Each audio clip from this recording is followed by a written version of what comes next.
Fala pessoal, esse é o último vídeo da série do G12 Football, o sistema de bolão que eu desenvolvi para jogar com os meus amigos.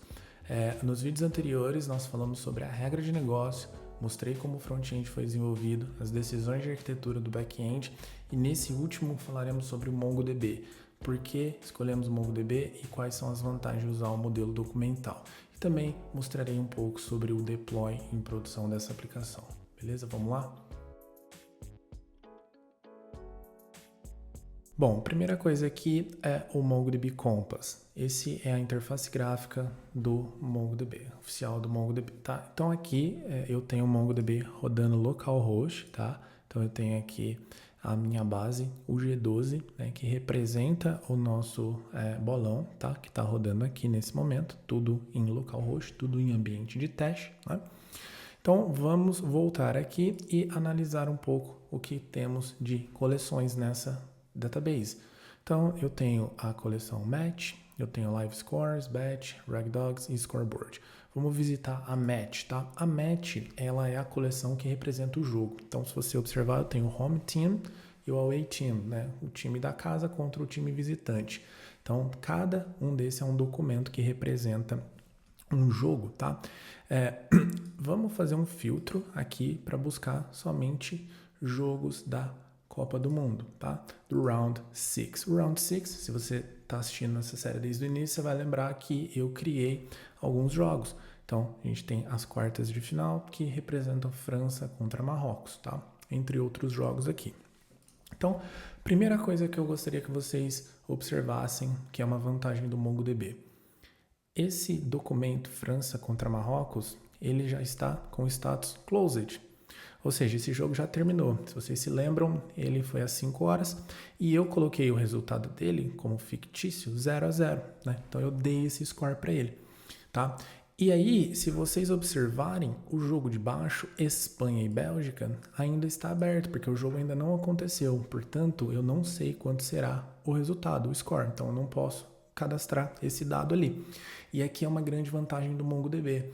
Isso que a gente está vendo aqui é o que a gente chama de coleções polimórficas. Percebam, eu tenho a coleção Match e essa coleção Match, ela tem campos diferentes, tá? Em documentos diferentes, com shapes diferentes, né? Então essa tem score, essa não tem. E aí isso é muito interessante quando a gente tem um modelo de dados que muda muito. Então, por exemplo, se amanhã eu resolver cadastrar um outro torneio, o Campeonato Espanhol não tem grupo, né? Igual a Copa do Mundo, grupo A, B, C, D. Ele tem rodadas, né? Então eu posso ter tipos diferentes, tá? Então essa é uma primeira vantagem do MongoDB. E esse cara, ele está sendo representado, essa coleção, por este Match Document, essa classe no Java, devidamente indexada com alguns índices compostos por conta de queries, tá? Então, esse é o primeiro ponto. Segundo ponto, quem estava assistindo desde o início viu que a gente tem essa tela do placar ao vivo. No momento, não temos nenhum jogo ao vivo, meia-noite 35, tá? Mas no início, quando o jogo da França estava rolando, a gente teve esse jogo ao vivo mostrando o placar em andamento, né? A pontuação projetada de cada pessoa. Essa tela ela é construída através desta coleção chamada Live Scores. Toda vez que um jogo encerra, a gente insere um registro, um documento nessa tela, nessa coleção, e depois de 2 horas o documento apaga, some. Por que 2 horas? Porque o jogo demora no mínimo 2 horas, né? A prorrogação e a penalidade não nos interessa nesse contexto. Então, quando o jogo, a gente só conta os 90 minutos mais acréscimos, que dá mais ou menos 2 horas. Então, depois de 2 horas, some aquela informação da tela, porque não é mais interessante mostrar, né? E aí, como que isso funciona? Através do que a gente chama de TTL, índices que expiram, né? E aqui eu falo assim, olha, expire after seconds, 7.200. Então, depois de 7.200 segundos, o documento simplesmente desaparece. Por isso que você vê essa coleção quase que sempre vazia. E para representar essa coleção, eu tenho aqui esse index com TTL, created after, expired after 7.200, tá? Então, o documento é criado depois de 2 horas, ele se automaticamente exclui, se deleta, tá? Beleza. Então, vamos seguir aqui. Agora o que eu vou fazer? eu vou escolher o jogo da França e Marrocos e eu vou lá na aposta, a bet. A bet eu posso filtrar pelo jogo, tá? Então aqui, lembra que no início eu fiz 3 apostas, uma com o usuário Daniel, uma com o usuário Antônio e uma com o usuário Ricardo, né? E se a gente observar bem, eu vou até voltar aqui e eu vou selecionar o usuário Daniel, porque o Daniel ele fez um palpite bem curioso. Se vocês se lembram, ele apostou 6-1, né? Eu simulei ele apostando 6-1. Então eu consigo visualizar o placar, o palpite dele aqui. Porém, se a gente analisar na base de dados, o Daniel, vejam só, ele apostou nesse jogo, que representa o jogo da França e Marrocos, no Round 6, que é exatamente as quartas de final. E aqui, gente, tem o Prediction. Prediction é o objeto que mostra o palpite. E se vocês observarem, esse dado está criptografado, tá? Ou seja, o DBA não consegue visualizar a aposta, não consigo visualizar a prediction, o palpite que ele deu nesse jogo, mesmo eu tendo acesso ao banco de dados, tá? Quem consegue visualizar este dado? Quem tem o que a gente chama de chave, tá? Então, quando a gente gera essa criptografia, eu utilizo uma chave para criptografar o dado e a mesma chave para decriptografar o dado. E quem tem essa chave é a aplicação, tá? Então, a minha aplicação, ela tem essa chave guardada no servidor e ela consegue traduzir aquele dado criptografado pela informação que a gente está vendo aqui, ó, palpite 1 e 6, tá? Obviamente, consigo ver isso após o jogo se encerrar, tá? Então, isso é um modelo de segurança também que a gente tem, que a gente chama de criptografia in use, tá? Um ponto importante aqui, se você decidir fazer uma busca num campo criptografado, você consegue. Por isso que a gente chama de Queryable Encryption, tá? Esse é o nome dessa funcionalidade. E para implementar isso, basicamente, a gente tem aqui um pacote de encryption e eu tenho as configurações, tá? E aí, se a gente observar aqui no Mongo Encryption, vocês vão ver que eu tenho aqui toda a definição, né, do meu modelo, da auto-encryption, toda a criação, né, desse dado e, por fim, eu tenho a parte que eu criptografo o campo, né? Então eu falo assim, ó, prediction.homeTeam, eu quero que você criptografe, né? Eu quero que você esconda essa informação.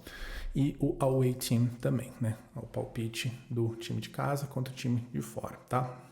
Então é dessa forma como a gente controla isso. Por que isso é interessante? Porque se amanhã você tem uma aplicação, o próprio caso do bolão, eu não quero que ninguém veja. Se alguém tiver um acesso ao meu banco de dados, roubou a senha, ele vai conseguir consultar todas essas informações. Agora, você imagina se fosse um caso de eu tenho dados sensíveis, por exemplo, os funcionários de uma empresa. Você pode conhecer o salário do diretor, enfim, de qualquer pessoa. Então, assim, são informações que você não gostaria que, mesmo quem tem a senha do banco, não consiga visualizar, tá? Isso está em homologação e, evidentemente, que em produção também já está implementado, tanto que se você acessar aqui a batch e a gente buscar aqui Round 6, aqui já tem mais pessoas, né, que apostaram, que eu não simulei, né? Então, a gente tem aqui o Giovanni, eu não sei quanto que ele apostou, eu não sei quanto que o Guilherme apostou e por aí vai, tá? Então, é assim que a gente controla a criptografia e ele faz isso através dessa database que a gente chama de encryption com o key value, tá? Então, é dessa forma, beleza? Então, essa é uma estratégia que a gente tem dentro da aplicação, tá? E agora vamos dar mais um pulo aqui. Eu vou seguir agora para os charts. Lembra que eu mostrei que a gente tem alguns gráficos e esses gráficos eles estão no MongoDB Atlas. Eu criei esses gráficos, tá? Então eu venho aqui e eu aplico uma query e ele monta esse gráfico para mim. E aí o interessante é que eu consigo coletar. Se a gente clicar aqui, eu consigo pegar o dado, né? Tem uma opção Embedded, e eu consigo copiar esse Embedded Code, esse iframe, e aí eu consigo jogar na minha aplicação, no meu front-end. E hoje eu tenho aqui, dentro do Charts Component, se vocês observarem, eu tenho aqui a URL para os meus charts, e cada ID desse representa um dos gráficos, tá? E aí eu consigo ter estes gráficos hoje aqui na minha aplicação, tá? Então eles são montados no MongoDB e eu os trago para cá, tá bom? Então isso aqui é mais uma outra vantagem quando a gente trabalha com o Atlas, tá? E, bom, deixa eu ver. Tá, e agora, por fim, a parte de deploy, né? Então, o deploy, como eu comentei, a gente tem aqui um arquivo Dockerfile, e esse arquivo Dockerfile, ele que faz tudo automaticamente, tá? Para mim, lá no servidor, no render, tá? E aqui eu tenho também um comando para poder fazer o download dessa lib para criptografar informações. Então, eu já tenho tudo isso dentro desse próprio documento. E aí, quando eu comito, quando eu envio, faço uma PR e mando para o main, né, faço um merge para o main, ele dispara jobs que já estão interligados com o render e sobe tudo isso para mim em produção. Aqui eu tenho o render, então aqui se vocês verem eu estou em produção, eu já tenho os 4 serviços rodando, o back-end, o Keycloak, o front-end e o Postgres, que eu dependo do Postgres para o Keycloak. Vou pensar em outras estratégias, mas por enquanto está dessa forma, tá?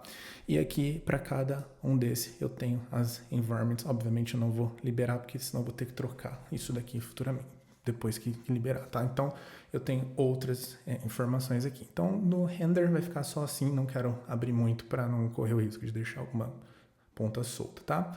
É isso, gente. Eu acho que deu para mostrar, para passar por vários detalhes. Eu espero que vocês tenham gostado, acho que é uma aplicação legal, que está rodando em produção principalmente, não é só um Hello World, tá? Então tem bastante desafio, depois eu posso até gravar um outro vídeo mostrando os desafios que é para manter isso, né, rodando, quais são as dificuldades, também até com a arquitetura hexagonal, arquitetura modular, né, entre outros assuntos que surgirão. Então, se você gostou desse vídeo, comenta aí, fala se você já implementou alguma coisa parecida, se você acha que isso é bom ou é ruim, e compartilhe isso com seus amigos também, porque de repente chega na mão de alguém que está bastante interessado, né, nesse tema e pode tirar bastante ideia daqui, tá? E um último aviso, se vocês acessarem o meu site, ricardohsmelo.com, aqui vocês encontram todos os vídeos, artigos, eventos que eu participei, inclusive tem artigos explicando como trabalhar com criptografia, tá? Então, se você selecionar, vocês vão ver que tenho aqui artigos mostrando como que a gente desenvolve, como que eu trabalho com criptografia, dando exemplo e tudo mais, tá? E, obviamente, você pode também selecionar Schedule a Call e marcar um horário para a gente conversar sobre o MongoDB, sobre Java e sobre toda essa arquitetura. Beleza? Espero que vocês tenham gostado e é isso daí. Valeu, um abraço, tchau.